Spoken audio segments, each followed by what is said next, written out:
Hi, എല്ലാവർക്കും ബിജീസ് കിച്ചൻ്റെ പുതിയൊരു വീഡിയോയിലേക്ക് സ്വാഗതം. ഞാൻ നിങ്ങളുടെ സ്വന്തം ബി ചേച്ചി. എൻ്റെ പ്രിയപ്പെട്ട ഓരോരുത്തർ സുഖമായിട്ടിരിക്കുന്നു.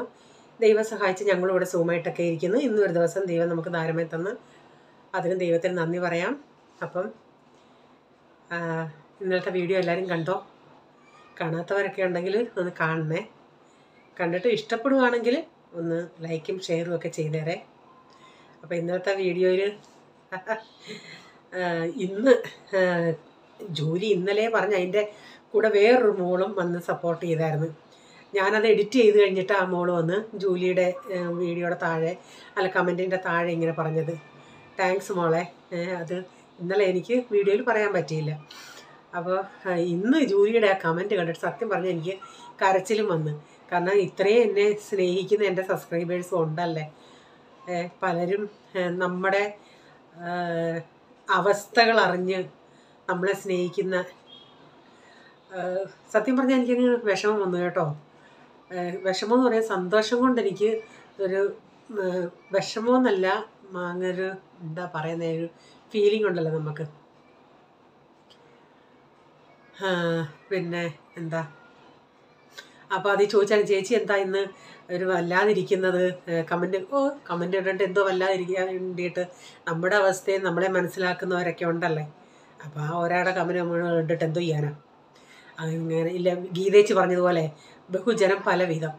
ആയിക്കോട്ടെ, ഗീതേച്ചിയും നല്ല സപ്പോർട്ടായിരുന്നു. അങ്ങനെ എല്ലാവരും സപ്പോർട്ട് ചെയ്ത എല്ലാവർക്കും നന്ദിയുണ്ട്. പിന്നെന്തുവാ, ഇന്നൊരു കുഞ്ഞു വീഡിയോയാ. കണ്ണങ്ങ് ചൊറിയുന്നു കേട്ടോ. ഇനി 2 ദിവസം കൊണ്ട് പിന്നെ ഈ ക്ലൈമറ്റിൻ്റെ ആണോ എന്തുവാന്നോ അറിയത്തില്ല. എന്തുവാടാ ചൊറിച്ചിൽ. ചൂടാണെങ്കിൽ സഹിക്കാൻ വയ്യ. ഇനിയിപ്പോൾ ഉടനെ മഴ ഉണ്ടെന്ന് തോന്നുന്നു. പിന്നെ പ്രത്യേകിച്ചൊന്നുമില്ല. എല്ലാവരും വീഡിയോ ഒക്കെ കാണുക, ഇഷ്ടപ്പെടുന്ന വീഡിയോകളൊക്കെ ഒന്ന് ഞാൻ പറയാം. ഇപ്പം നമ്മൾ നാട്ടിലുള്ളവർക്കൊക്കെ വീഡിയോകൾ, പല വീഡിയോകൾ ഇപ്പം നമുക്കിപ്പോൾ മറ്റൊരാളെ അനുകരിക്കാൻ പറ്റത്തില്ല. ഞാനായിട്ടേ എനിക്ക് നിൽക്കാൻ പറ്റത്തുള്ളൂ. മറ്റുള്ളവർ ഇങ്ങനെ ചെയ്യുന്ന അങ്ങനെയെന്ന് പറഞ്ഞ് ഞാൻ അങ്ങനെ ചാടിയിട്ട് കാര്യമൊന്നുമില്ല. എനിക്ക് ചെയ്യാൻ പറ്റുന്നത് ഞാൻ ഈ ഇട്ടാവട്ടത്ത് ഈ ഒരു 1 BHൻ്റെ അകത്ത് ഞാൻ ചെയ്യുന്നത്.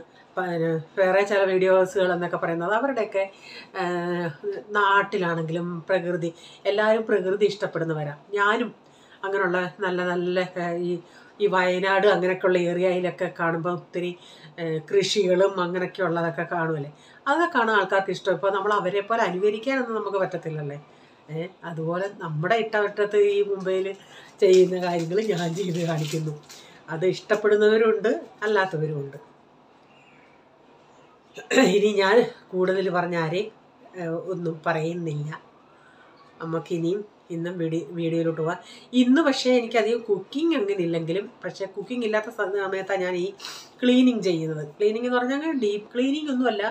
കാണുന്നതൊക്കെ നമ്മൾ ഇവിടൊക്കെ ആണെങ്കിലും ഒരു 2-3 ദിവസം നമ്മൾ ഈ ഷാഡോ ഇപ്പോൾ ഒരാഴ്ച ഇപ്പം ഞാൻ ഈ ഫ്രിഡ്ജിൻ്റെ മുകളോ കബോർഡിൻ്റെ മുകളോ അങ്ങനെ തുടച്ചിട്ട് ഒരാഴ്ച ആകുമ്പോൾ വീണ്ടും എന്തോ പൊടിയാണ്. ഞാൻ ചിന്തിക്കും ആ പൊടികളാണേ ദൈവമേ നമ്മൾ മൂക്കിക്കുറക്കെ ശ്വസിച്ച്. എനിക്ക് നാട്ടിൽ ചെന്നാൽ ഇങ്ങനെ യാതൊരു പ്രോബ്ലവും ഇല്ല. പക്ഷേ ഇവിടെ ആണെങ്കിൽ എനിക്കും അലർജി പ്രോബ്ലം ഒക്കെ ശരിക്കും ഉണ്ട്. അതുപോലുള്ള പൊല്യൂഷൻ അല്ലേ. ഓക്കെ,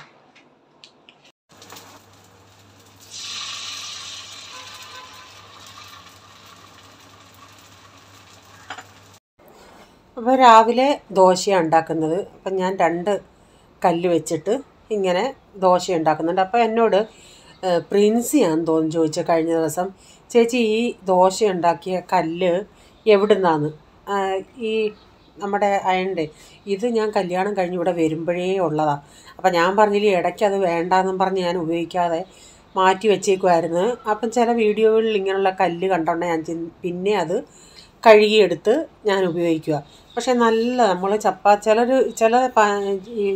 ഇതിൻ്റെ അകത്ത് നമ്മൾ ചപ്പാത്തി ഉണ്ടാക്കിയാൽ പിന്നെ ദോശ ഉണ്ടാക്കാൻ പറ്റത്തില്ല, ഒട്ടിപ്പിടിക്കുമെന്നൊക്കെ പറയും. പക്ഷേ ഇതിൽ ചപ്പാത്തി ഉണ്ടാക്കിയാലും കുഴപ്പമില്ല, ദോശ ഉണ്ടാക്കിയാലും കുഴപ്പമില്ല, ഒന്നുകൂടെ മയമായിട്ട് വരത്തേ ഉള്ളൂ. നല്ല. പക്ഷേ നമ്മൾ നോൺ സ്റ്റിക്കിൻ്റെ അകത്ത് ഉണ്ടാക്കുന്ന ദോശയും ഇതിൻ്റെ അകത്ത് ഉണ്ടാക്കുന്ന ദോശയായിട്ട് വ്യത്യാസ ടേസ്റ്റുണ്ട്.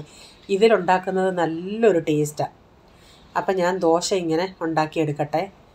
അപ്പം 2 എണ്ണത്തിലാവുമ്പം പെട്ടെന്ന് അങ്ങ് ആവുമല്ലേ, അതുകൊണ്ട് 2 എണ്ണം അങ്ങ് വെച്ചതാണ്.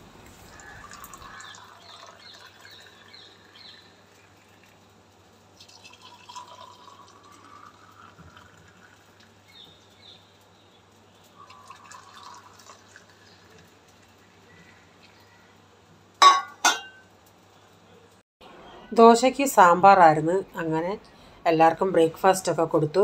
ഞാനിവിടെ ബ്രേക്ക്ഫാസ്റ്റ് ഒന്ന് കഴിക്കട്ടെ. അതിനുശേഷം ഞാൻ പറഞ്ഞില്ലേ ഇന്ന് എനിക്കങ്ങനെ കുക്കിംഗ് ഒന്നും അധികമായിട്ടില്ലെന്ന്. അപ്പോൾ ഇവിടെ ഈ ടേബിളൊക്കെ ഞാനൊന്ന് ക്ലീൻ ചെയ്യും. ഇന്നലെ രാത്രി അച്ചാർ പാക്ക് ചെയ്യാൻ ഈ സീലിംഗ് മെഷീനൊക്കെ എടുത്തിട്ട് പിന്നെ അതൊന്നും അതുപോലെ അങ്ങ് വെച്ചേക്കുമായിരുന്നു. പിന്നെ അതിൻ്റെ മണ്ടയിലൊക്കെ ഇനിയും തുണിയൊക്കെ ഇട്ട് അതൊന്ന് വൃത്തിയാക്കി വെക്കണം. അത് നമ്മൾ ബോട്ടിലിൻ്റെ അടപ്പ് സീൽ ചെയ്യുന്ന മെഷീനാണ്. അന്ന് വാങ്ങിച്ചെണ്ണ എത്ര 15,000-16,000 രൂപയായിരുന്നു. അപ്പോൾ വാങ്ങിച്ചിട്ട് ഇപ്പോൾ 2 വർഷം കഴിഞ്ഞു. അപ്പം അതിൻ്റെ ഇതിൻ്റെ അകത്ത് ഇടുന്ന തുണി ഞാൻ തന്നെ അതിനൊരു ഉടുപ്പുണ്ടാക്കിയതാണ്. കൈത്തയ്യലേ ഇത്. നമ്മൾ ഓരോന്ന് സൂക്ഷിക്കുന്നതനുസരിച്ച് നമുക്കത് മുന്നോട്ട് വാറണ്ടി നിൽക്കും. അതിനുശേഷം പിന്നെ കച്ചട കവർ, അതിൻ്റെ അകത്തൊക്കെ കവർ ഇടണം. അങ്ങനെയൊക്കെയുള്ള ജോലി എന്നും നമ്മുടെ സ്ഥിരമുള്ള ജോലികളാണ് ഇത് ഇത്രയും. അപ്പം കുറേ സമയമായി ഒരാൾ ദോശയും സാമ്പാറും എന്ന് പറഞ്ഞോണ്ടേ അയാൾക്ക് ഇഷ്ടമായില്ലായിരുന്നു. അപ്പം വിശക്കുന്നെന്ന് പറഞ്ഞോണ്ടേ ഞാൻ എന്നാൽ കഴിക്കുമെന്നും പറഞ്ഞ് എടുത്തു കൊടുക്കും. അതും അത്ര താല്പര്യത്തോടല്ല കഴിച്ചത്. എന്നും അവർക്ക് മാഗി ഉണ്ടാക്കി കൊടുക്കാമോ അവർക്ക് സന്തോഷമാണ്.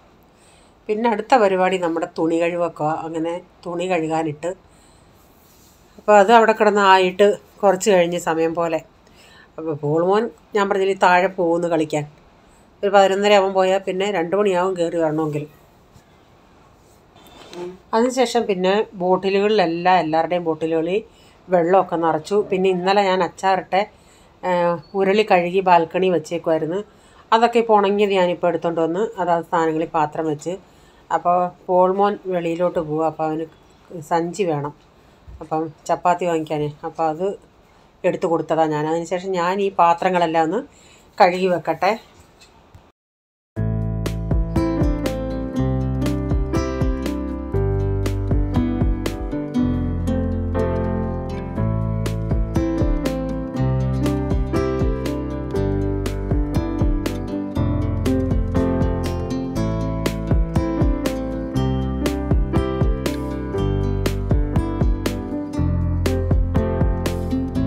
പിന്നെ ഞാൻ കോവയ്ക്ക മെഴുക്കോട്ട് വെക്കാനായിട്ട് കോവയ്ക്കൊക്കെ അരിഞ്ഞ് വെച്ചായിരുന്നു.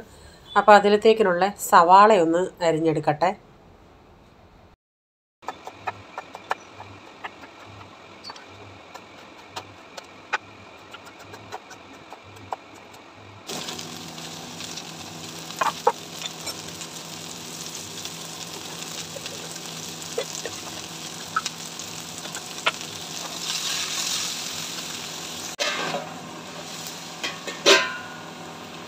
അപ്പോൾ ഇന്നലെ രാത്രിയിൽ സാധനം കൊണ്ടുവന്നായിരുന്നു. അപ്പം ഞാൻ പിന്നെ അതുപോലെ വെച്ചേക്കുമായിരുന്നു. ഇപ്പോഴെടുത്ത് അത് ഡബ്ബകളിലാക്കാമെന്ന് വെച്ച്.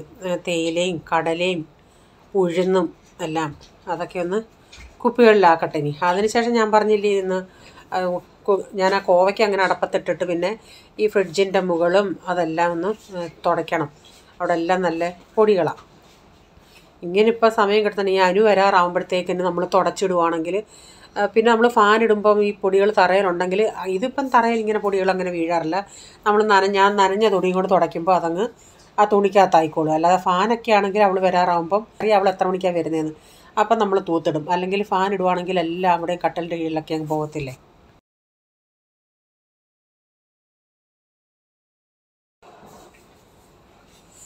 ഈ തുടയ്ക്കുന്നതിൻ്റെ അന്ന് എനിക്ക് അലർജി കണ്ണ് ചൊറിച്ചിലും അങ്ങനെയൊക്കെയുള്ളതുണ്ടാവും. പക്ഷേ മാസ്ക് കെട്ടാൻ മറന്നുപോയി.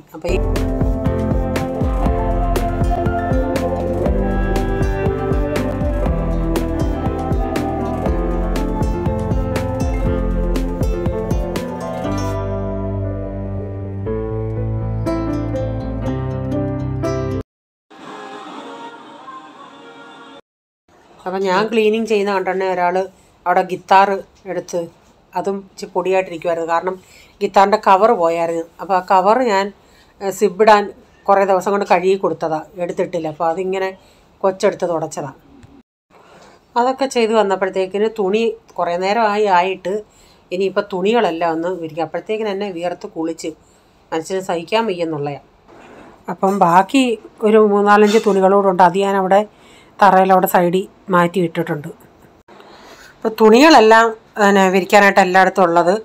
ഇനിയിപ്പം എന്താണെന്നാലും ഇനിയിപ്പോൾ എനിക്കൊന്ന് ഈ ഒരാഴ്ചയ്ക്കൊക്കെ ഇവിടെ മഴ ഉണ്ടാവും. ഇനിയും എനിക്ക് ബുദ്ധിമുട്ട്. ഡെയിലി തുണികൾ കഴുകുകയെന്ന് വെച്ചാൽ ഉണങ്ങാൻ ഈ പാസേജിലിടുന്നത് പെട്ടെന്ന് ഉണങ്ങും. നല്ല ചൂടാണ് അവിടെ. പിന്നെ അകത്ത് സ്റ്റാൻഡ് ഇട്ടാൽ അങ്ങനെ ഉണങ്ങാറില്ല. അപ്പം ഞാനിങ്ങനെ ഈ കമ്പ് കുത്തി തുണി ഇടുന്നത് നമ്മുടെ ജയേച്ചിക്ക് ഭയങ്കര ഇഷ്ടമാണ്. ജയേച്ചി പറയുന്നത് എനിക്കും ആദ്യമൊന്നും പ്രാക്ടീസ് ഇല്ലായിരുന്നു. അങ്ങോട്ട് റീച്ചാൻ നന്നായിട്ട് ഇടുമായിരുന്നു. ഇപ്പോൾ റീച്ചാനൊക്കെ നന്നായിട്ട് ഞാനിടും. ഞാൻ അങ്ങോട്ട് മേപ്പോട്ട് ഇടുമ്പോഴേ അത് തറയിൽ വീഴുമായിരുന്നു. സത്യം പറഞ്ഞാൽ ദേഷ്യം വരുമായിരുന്നു ഒരു 3-4 പ്രാവശ്യം കഴിഞ്ഞാൽ. ഇപ്പം നല്ല പ്രാക്ടീസാണ്. ഒരു ഉത്തലത്തിന് തന്നെ അത് ഇടാൻ പറ്റും. അപ്പം തുണിയെല്ലാം വിരിച്ചതിന് ശേഷം പിന്നെ ഇത്തിരി മത്തി ഉണ്ടായിരുന്നു. അത് ഞാൻ വെട്ടി വച്ചേക്കുമായിരുന്നു. അത് വറക്കാനായിട്ട് എടുക്കാമെന്ന് വെച്ച്. അപ്പോൾ അതൊന്ന് വരഞ്ഞ് മസാലയൊക്കെ പുരട്ടി വെക്കട്ടെ. ഇവിടെ മത്തി വറുത്താലും എൻ്റെ പൊടിക്കൊച്ചിന് കഴിക്കാത്തത്. ഞാൻ എങ്ങനെ ഇടയുടെ മോനെ ഞാൻ എടുത്തു തരാമെന്ന് പറഞ്ഞാലും അത് വേണ്ടെന്നും പറഞ്ഞ് നിൽക്കും. അപ്പോൾ ഇത്രയും മത്തി നമുക്ക് ഒരു നേരമല്ല ചോറ് കഴിക്കുന്നുള്ളൂ. അപ്പോൾ ചോറിൻ്റെ കൂടെ മതിയല്ലേ ഇത്, അല്ലാതെ ബാക്കി ചപ്പാത്തിയല്ലേ കഴിക്കുന്നത്. അതുകൊണ്ട് ഇത്രയും മതി. അല്ലെങ്കിൽ റീച്ചാൻ കഴിക്കാറില്ല. ഞങ്ങൾക്ക് കൊച്ചും അങ്ങനെ കഴിക്കത്തില്ലല്ലേ.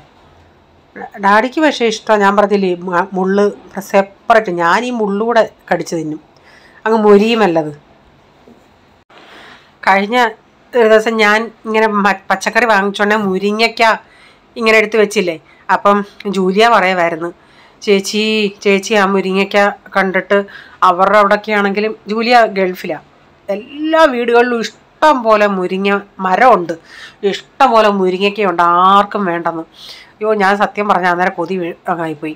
ആ മുരിങ്ങയ്ക്ക ഉണ്ടല്ലേ, ഞാൻ അവളോട് പറയാനും മറന്നുപോയി. ആ മുരിങ്ങയ്ക്ക കീറിയിട്ട് അതിൻ്റെ അകത്തെ മാംസം എടുത്ത് തോരൻ വെച്ച അടിപൊളി ടേസ്റ്റാണ്.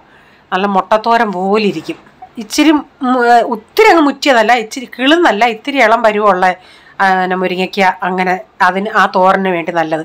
അത് നെടുകെ കീറിയിട്ട് ഒരു സ്പൂണും കൊണ്ട് ഇങ്ങനെ ആ മാംസം ഇങ്ങനെ മാന്തി എടുക്കണം. എന്നിട്ട് ഉള്ളിയും തേങ്ങയൊക്കെ ഇട്ട് പച്ചമുളകൊക്കെ ഇട്ട് നന്നായി തോരൻ വെച്ചാൽ മതി. നല്ല ടേസ്റ്റാണ്. മുരിങ്ങയ്ക്ക നല്ല ഗുണമാണ്. അതിൻ്റെ ഇലയ്ക്കും ഗുണമാണ്, ഈ കായ്ക്കും ഗുണമാണ്, അതിൻ്റെ പൂവും തോരൻ വെക്കാൻ എല്ലാം നല്ല അയൺ കണ്ടൻ്റൊക്കെ ഉള്ള മുരിങ്ങയ്ക്കകത്ത്. അപ്പോൾ മീനൊക്കെ വറുത്ത് പിന്നെ ഉച്ചയ്ക്ക് ഞാൻ ഇച്ചിരി ചോറാണ് കഴിച്ചത്. വൈകിട്ട് ചപ്പാത്തി കഴിക്കും. അപ്പോൾ സാമ്പാറും കോവയ്ക്ക് ഇതിൻ്റെ ഞാൻ ഷോർട്ട് ഇട്ടിട്ടുണ്ടായിരുന്നു, പയറുതോരനും മീൻ വറുത്തതും.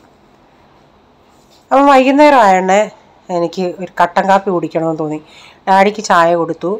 പോൾമോനും ചില സമയത്ത് വൈകിട്ട് ഇവിടെ ഉണ്ടെങ്കിൽ അവൻ 6 മണിക്കാണ് ട്യൂഷൻ, ഇവിടെ ഉണ്ടെങ്കിൽ ബിസ്ക്കറ്റ് ഉണ്ടെങ്കിൽ അവന് ബിസ്ക്കറ്റും ചായയും മുക്കി കഴിക്കാൻ ഇഷ്ടം. അപ്പോൾ അവന് ചായ കൊടുക്കും ചില ദിവസങ്ങളിൽ. അപ്പം ഞാൻ കട്ടൻ കാപ്പിയാക്കി വന്നിട്ട്, ചില സമയത്ത് നമുക്കൊരു മൂഡ് തോന്നുമല്ലേ, കട്ടൻ കാപ്പി കുടിക്കണം അല്ലെങ്കിൽ ചായ കുടിക്കണം. അപ്പോൾ ഇന്ന് എനിക്ക് ഇച്ചിരി കട്ടൻ കാപ്പി കുടിക്കണമെന്ന് തോന്നി. ഞാനങ്ങനെ ഇച്ചിരി കട്ടൻ കാപ്പി ഇട്ട്.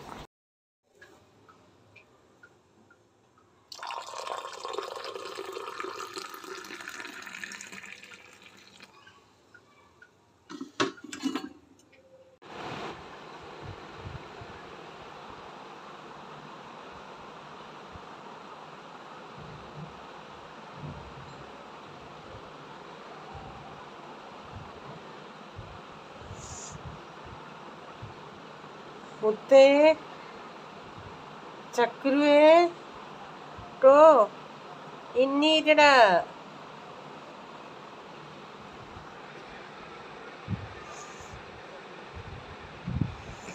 സമയം ഒത്തിരിയാ, എണ്ണീര്.